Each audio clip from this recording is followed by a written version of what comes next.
Shabbat Shalom to all of you. This morning, we have a very interesting portion, Emor. And this is a portion that is called the Kohenim, for the priesthood, the Kehunat, no? The priesthood of Israel, and how important is that position. Sometimes it's very difficult to understand the scriptures in many ways because we are temporary people, and sometimes we talk about eternity, and sometimes this to put together.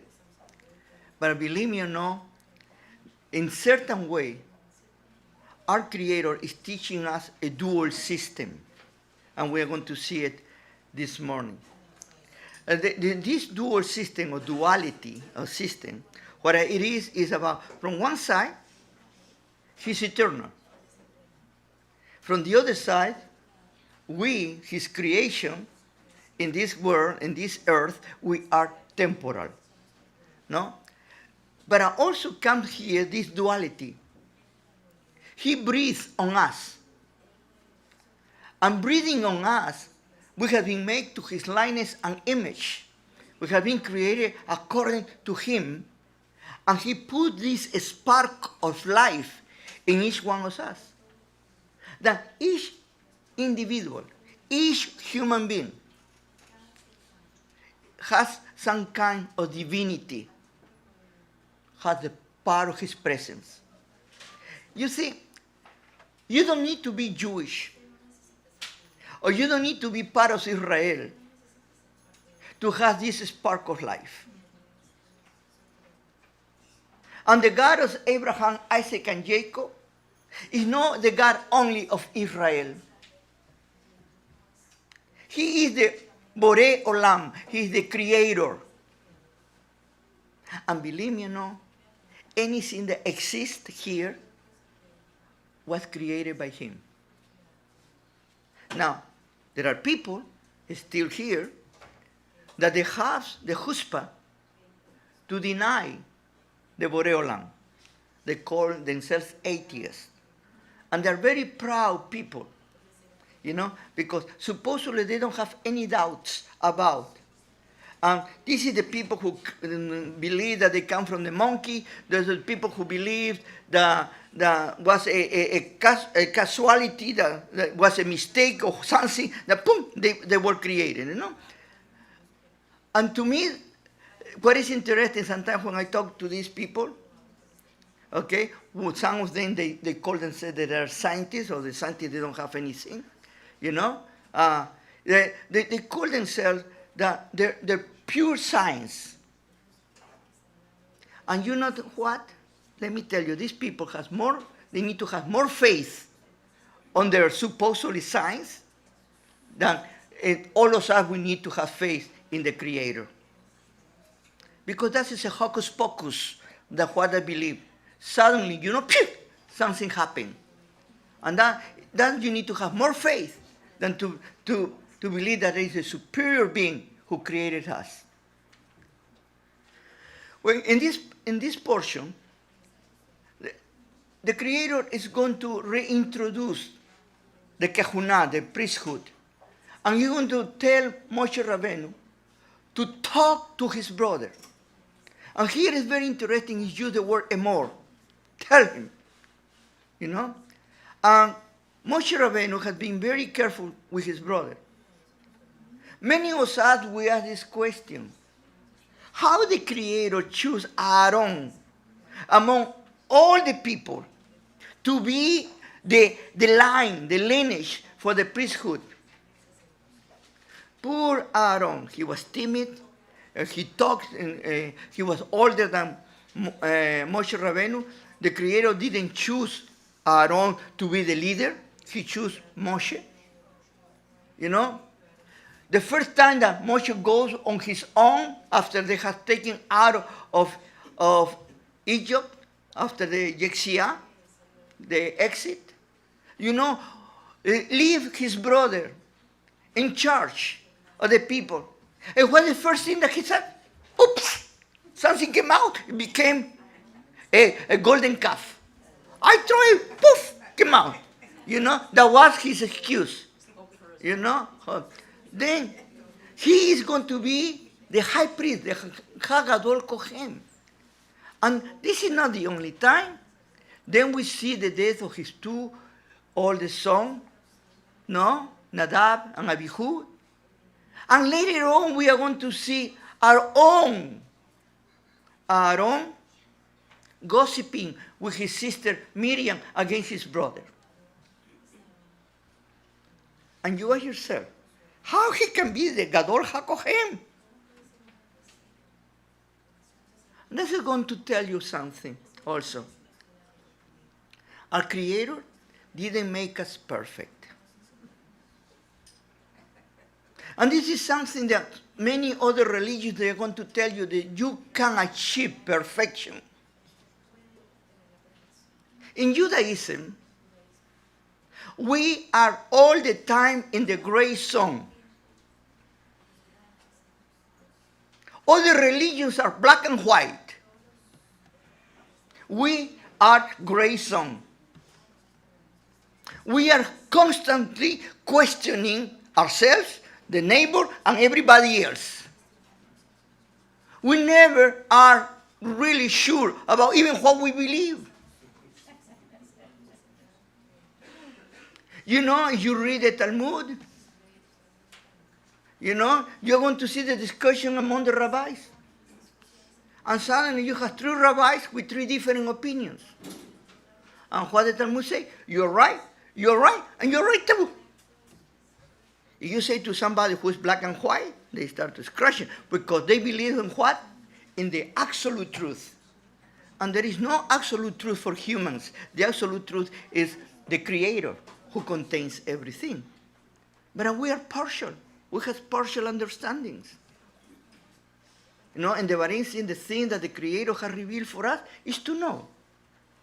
And the thing that He didn't reveal for us to know is not for us to know. But no, I want to know. And then comes here the very discussion. And there is one principle in rabbinical Judaism about the discussion even today about the infallibility of the rabbis. To the point that the rabbis have the right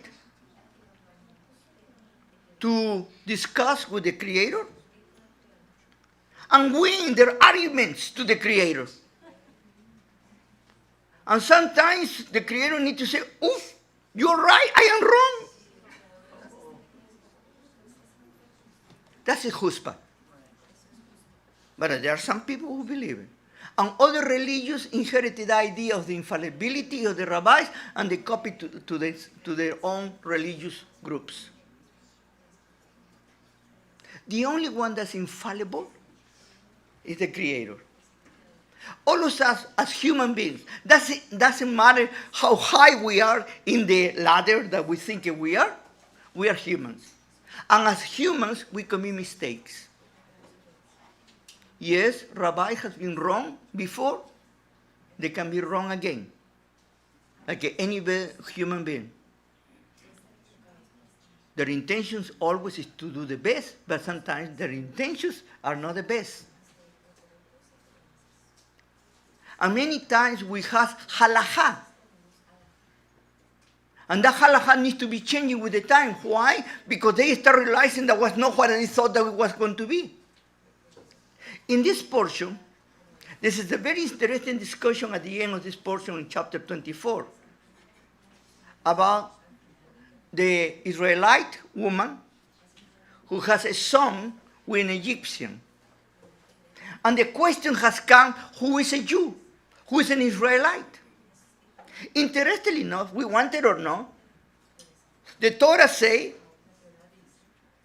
that if the mother is Jewish or Israelite, and the father is not Jewish or Israelite, the son is not Jewish, is not Israelite.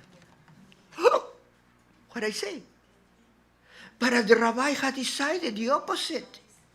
And they are smarter, they are greater, No, they make decisions according to the time for situations. And I understand you need to make certain decisions for the time. You know, what to me, without being so smart, a good decision would be, if the father is Jewish, you are Jewish. The mother is Jewish, you are Jewish. Period. No? That will be simple. But no. They decided that they took all the children that they were produced by the Jewish father, but the mother was not Jewish, to take them out completely from Judaism.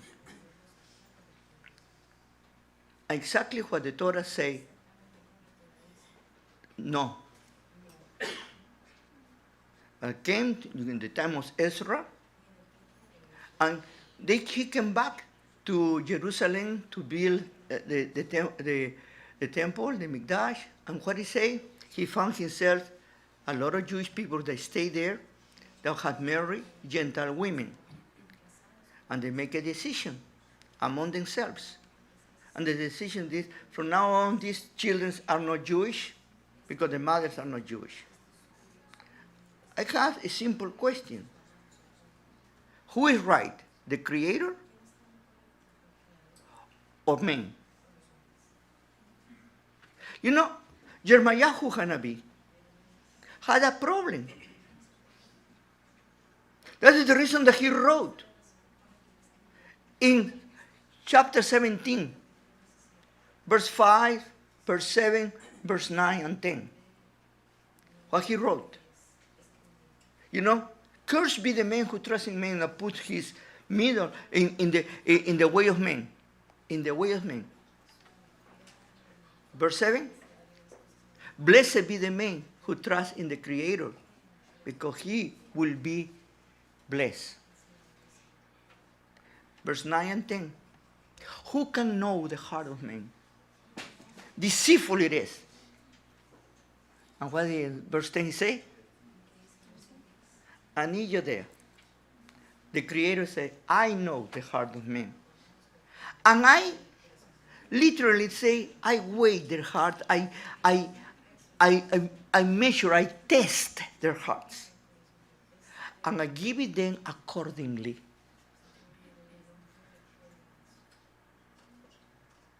In other words, even if the high priest and say something that goes against Torah, go for Torah. One of the greatest misunderstandings today, especially in the messianic understanding of Yeshua, our teacher, our rabbi, is that a religion made him to be something that he never said that he was.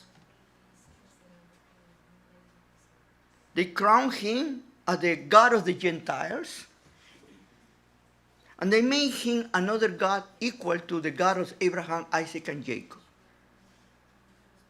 It's normal that we, the Jewish people, reject that idea. That is pagan. That's idolatry.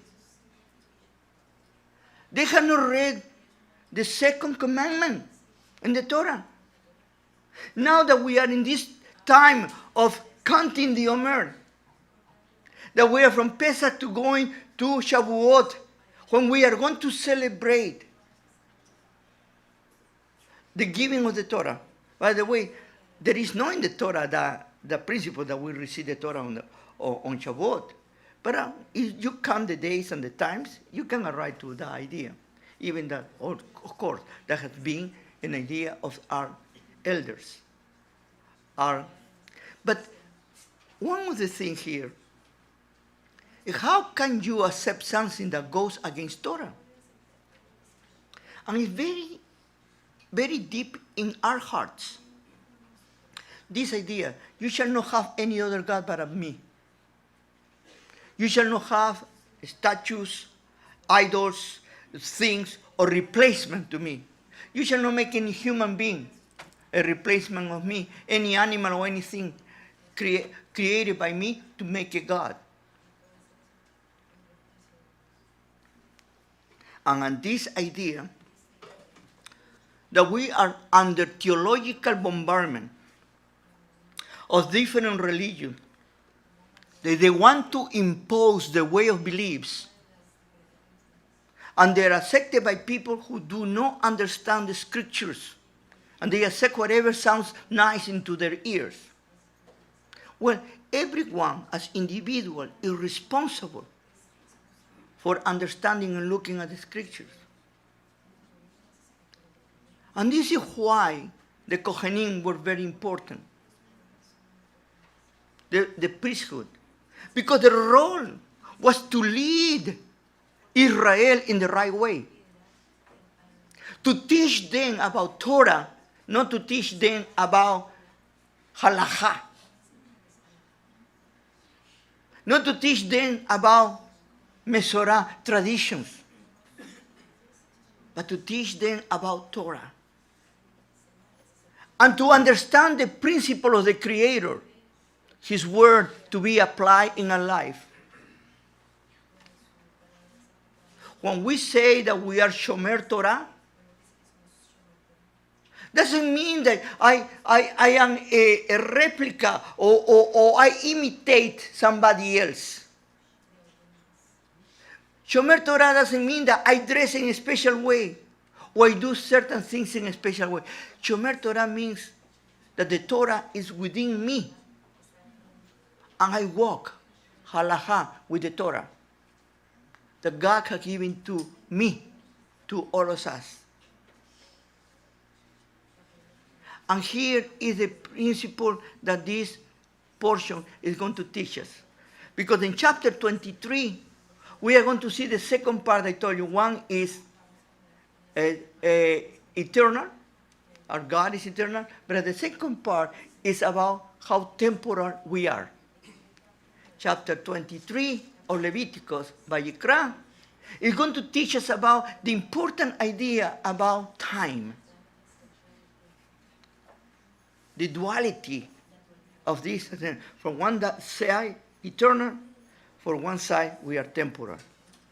And even the timing, the way that we, Jewish people, has our calendar, is a dual calendar. From one side, it's a lunar calendar, but it needs to be put together or compared to the solar calendar. The Jewish calendar is one of the most complicated calendars that you can imagine. You know, we have leap years. Our leap years are not in every other year. No. We have our system. If I tell you the numbers, you will be already a little bit scary. There is no the 3rd, the 6th, the 9th, then the 13th, 14th, the 17th year. And you say, leap years in that period of time. And every leap year is not one day that they added. It's 1 month. Then, this is the reason that if you have been born in the Gregorian, you have your Gregorian date of birth, your Jewish day of birth is totally different. And doesn't repeat every year the same day. The Gregorian day change.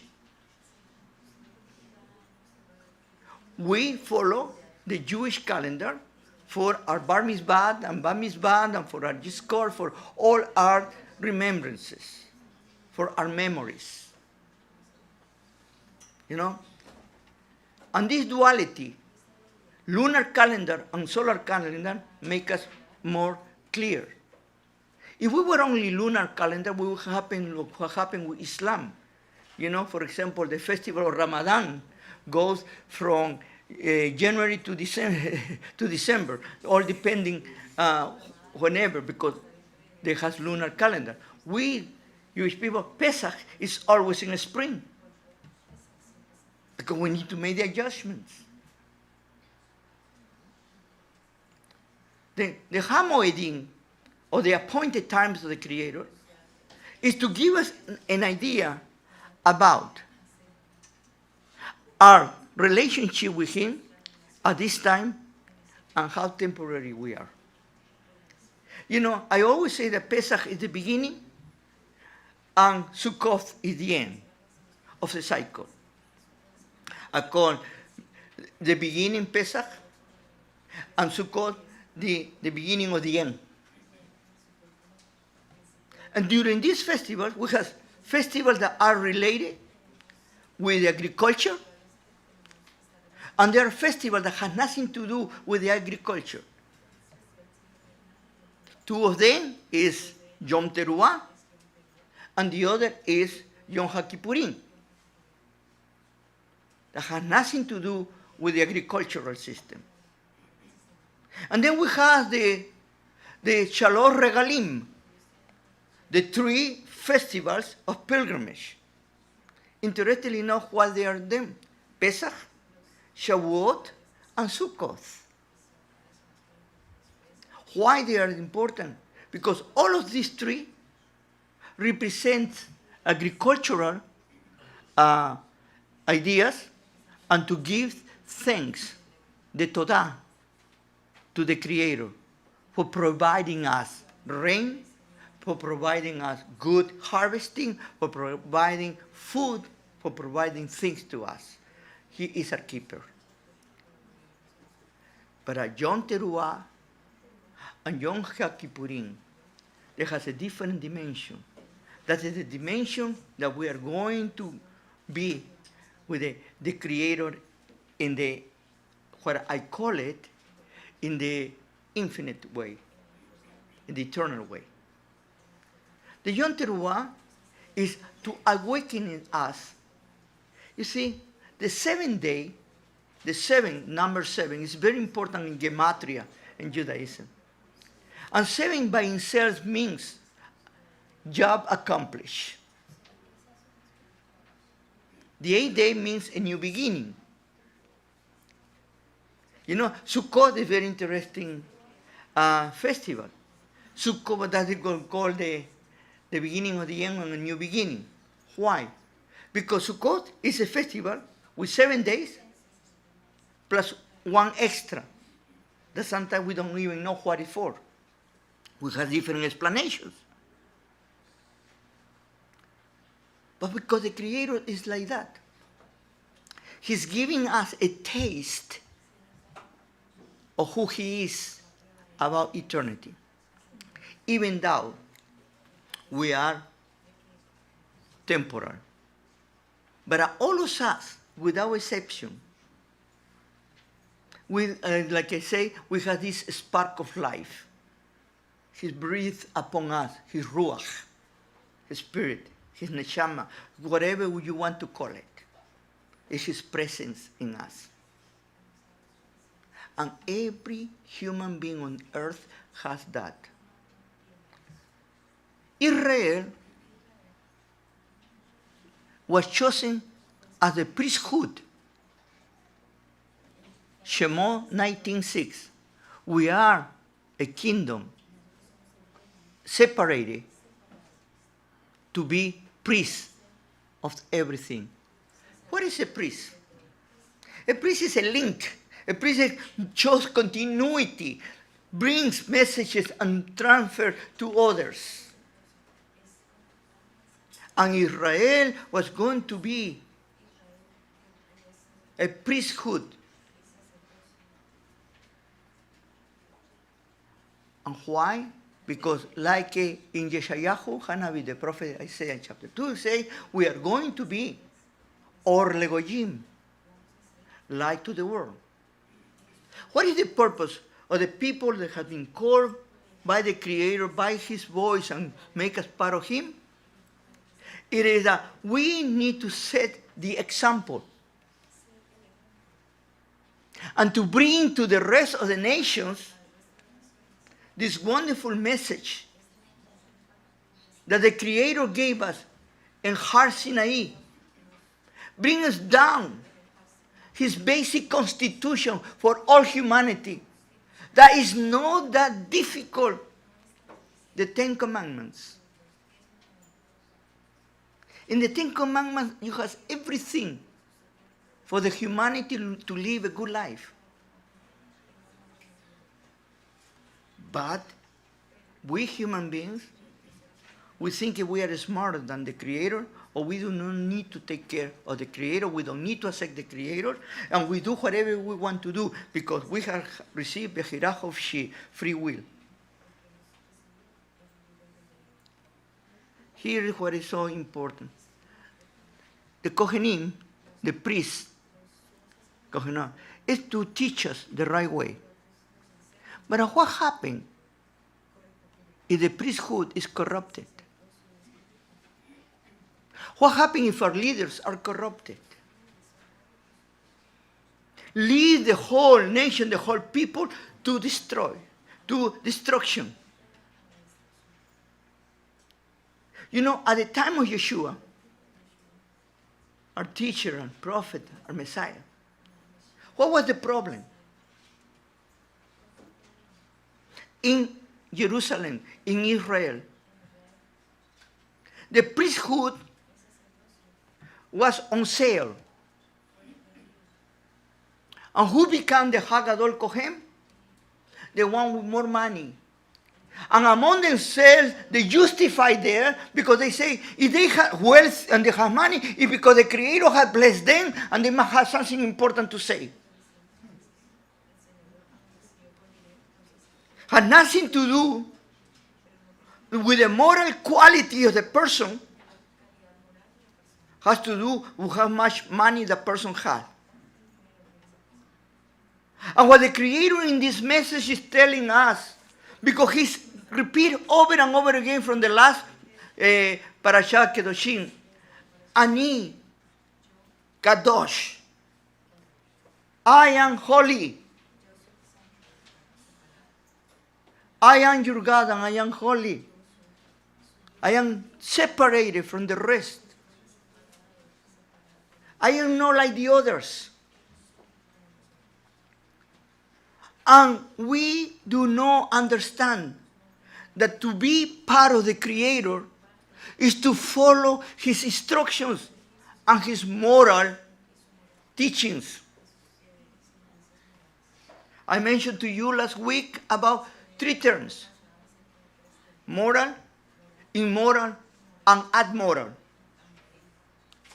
And I told you that this disastrous time that we are living today in this world, in 2018, of these modern times, is that our society has become amoral. I say, I wish they were immoral. Because when you are immoral, at least you have the capability to know what is moral. But when you become amoral, you lose the capability to understand what is right and what is wrong. And you follow your instincts. And you go directly to destruction. If you are a universal history student, one of the things that you are going to learn in history, and history repeats itself, is that the greatest civilizations, the greatest empires, fall basically for 3 reasons. To have leaders that were totally evil, they put the people under literally slavery. They became totally immoral to the point that they went through the point of immorality, that no any longer morality was important. They did whatever they wanted to do. And the third one, the persecution of Israel.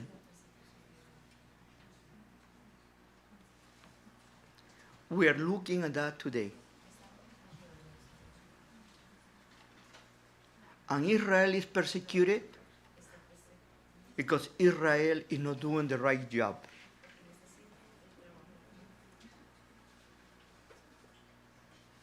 our priest has ceased to exist. And we as Israel, the moral nation, is dying, is decaying. But we still have the responsibility to be Or Legojim. And one of the greatest problems that we have, and that we are running away from that responsibility, and we want to be like the other nations. To us today, it's more important that people accept us than the Creator look at us with good eyes. And many of us, even we have desisted to believe in the Creator because what have we seen? And the corrupted religiosity of the people. Yeshua came at that time too. And the reason that he was killed, if we look at historically, no, we don't look at theologically. He was killed because he came to his people to tell them, go back to Torah. He came to tell the people, you were doing wrong, now do it right. To tell people, you do not have the right to change the word of God for your own word, because in that way you destroy what God intended to tell us and to teach us.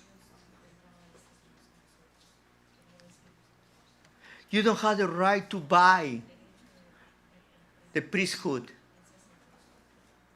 You don't have the right to put your laws over the Torah's teachings. You don't have the right to annul the word of God with your own traditions. And didn't fall that too well in the institutionalized religions, the two greatest powers at that time, the Sadducees and the Pharisees, the Sadducees and the Perushim. Because each one of them had divided their territories. You don't mess with me, I don't mess with you. You take care of the temple, I take care of the rest. We do not cross each other. These are kingdoms. And Yeshua say, you are wrong and you are wrong. And they didn't like that. Who were the people who received him and accepted him?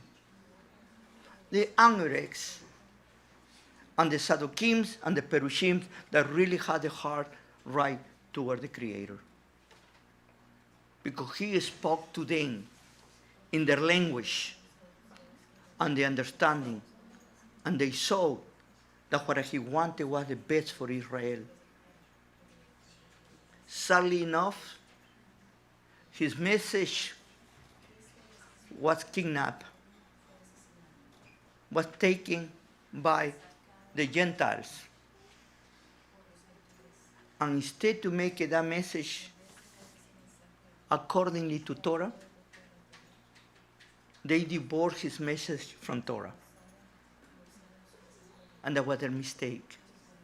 And they made him something that he never said that he was. And today, most of the Israelites, they have a negative idea about Yeshua because of Jesus Christ. Because most of the Israelites, they think that is the God of the Gentiles. And we cannot have another God besides the God of Israel. And it is our duty, and I believe that it's our duty to teach the Gentiles and to teach the Israelites the truth about Yeshua. To tell them that he was a great teacher. He was the Messiah at his time. He brought back Torah to his people. He himself said, I have not come to destroy the Torah. I have not come to abolish the Torah. I have come that the Torah will be practiced, being done. And he talks to his people, to the people who understood what he was talking about the Torah. If you tell to a Gentile about the Torah, they say, what is that? How do you eat it? No? But you tell to an Israelite that you're going to know that he or she understands. Then the morality is very important. And the Creator gave us two things to show us: eternity and temporality.